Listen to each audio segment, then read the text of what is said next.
Here's a number that should terrify every student on Earth. Within 24 hours, you forget roughly 70% of what you just learned. A psychologist named Hermann Ebbinghaus proved this over a century ago, and almost nothing about human memory has changed since. So why do some people remember everything and most people remember nothing? It's not intelligence, it's not work ethic, it's that almost everyone is fighting memory with the wrong weapon. Here's what actually works, and it's used by memory champions, medical students, and elite military training programs across the world. First, stop reading. Start retrieving. This is the single most replicated finding in memory research. Cognitive scientists Henry Roediger and Jeffrey Karpik ran a now famous study where one group reread material 4 times. Another group read it once, then tested themselves on it. 1 week later, the group that tested themselves remembered nearly 50% more. Rereading feels productive because your brain recognizes the words. Recognition tricks you into believing you know something. But recognition and recall are 2 completely different mental operations. You can recognize a stranger's face without remembering their name. Studying works the same way. The fix is brutal but simple.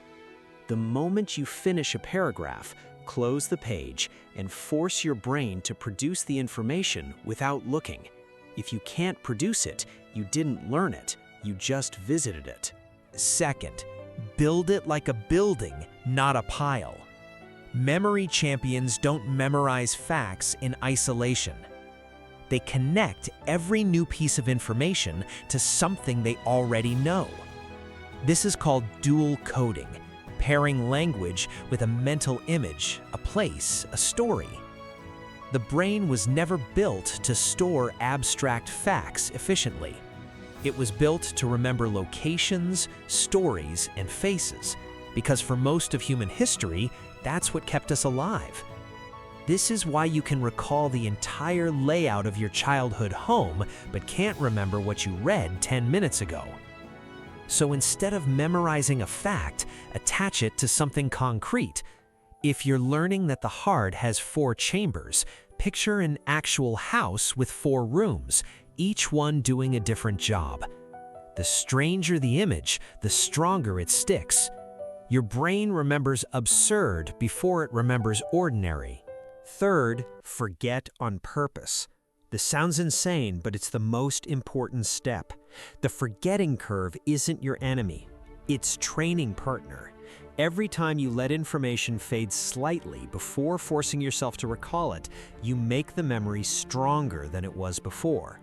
This is called spaced repetition, and it's the exact system used to train pilots, surgeons, and Navy language specialists to retain massive amounts of information permanently. Reviewing information while it's still fresh barely strengthens it at all. Reviewing it right before you're about to lose it rebuilds the memory from a weaker foundation into a stronger one. This is why cramming the night before an exam fails so completely. You're reviewing memories that are still fully intact. There's nothing for your brain to rebuild. Most students study like they're filling a bucket. Pour information in, hope it stays. The better model, the people who actually remember, study like they're building muscle. Stress the memory, let it weaken slightly, rebuild it stronger. Repeat. That's not a hack. That's just how the human brain has worked for 200,000 years. The method hasn't changed. Almost nobody uses it anyway.